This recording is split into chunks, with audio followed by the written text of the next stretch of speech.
L'algie vasculaire de la face, on l'appelle aussi la maladie du suicide. Une amputation sans anesthésie, c'est moins douloureux qu'une crise d'algie vasculaire de la face.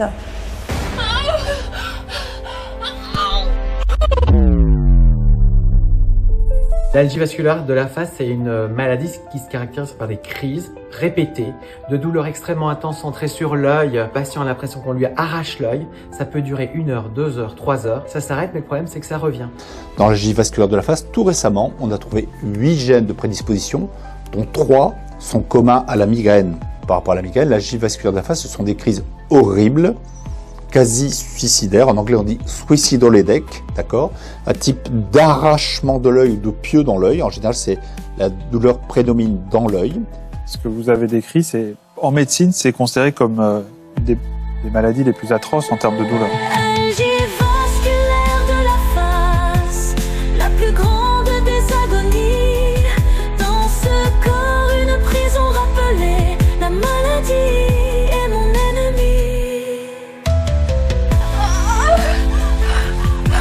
Ja, nehmt u op.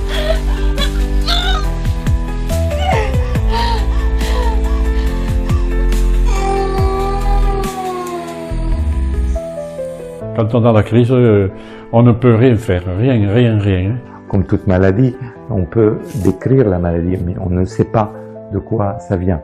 On sait quelle est la région qui est touchée, mais on ne sait pas pourquoi cette région est touchée.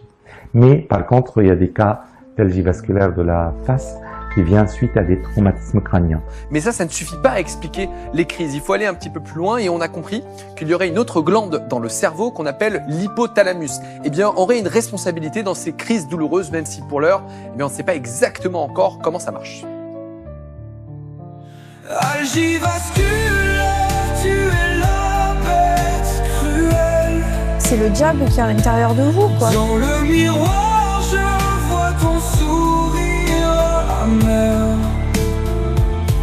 Les nuits sans sommeil deviennent rebelles.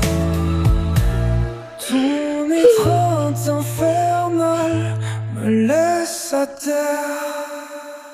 Là où je me suis rendu compte de la puissance qu'il y avait entre nous, c'est quand j'étais en crise et que j'ai vu mon mari pleurer parce qu'il était impuissant.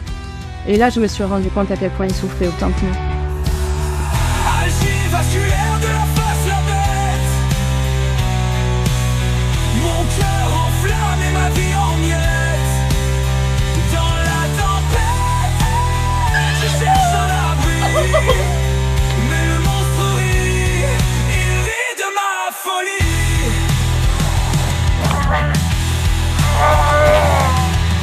Les chaînes invisibles me tirent vers le fond. Dans les abysses de l'âme sans rémission. Mais une lueur brille au loin dans la noirceur.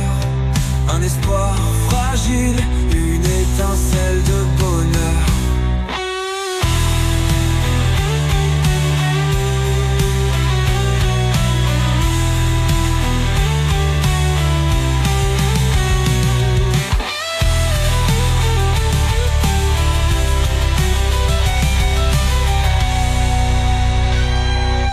Je me souviens d'un de nos jeunes patients de 17 ans qui s'est défenestré parce qu'on n'arrivait pas à le traiter. Il a dit c'est fini, on arrête là. Et il a pris la décision, lui, d'en finir avec la vie. Très vite, je comprends que je ne vais pas pouvoir vivre normalement avec ça. On se fait démonter la gueule, passez-moi l'expression, tous les jours, imaginez. Toutes les associations de malades, des malades eux-mêmes, les médecins eux-mêmes m'ont confirmé, écoutez-moi bien, que c'est la douleur la plus forte dans le domaine de la médecine. J'ai décidé de sortir de ce silence car on n'a pas à avoir honte d'être malade. Cette maladie est terrible, il ne faut pas se cacher, il faut en parler. Tous les malades doivent en parler, il ne faut pas rester seul. Un espoir fragile, une étincelle de bonheur.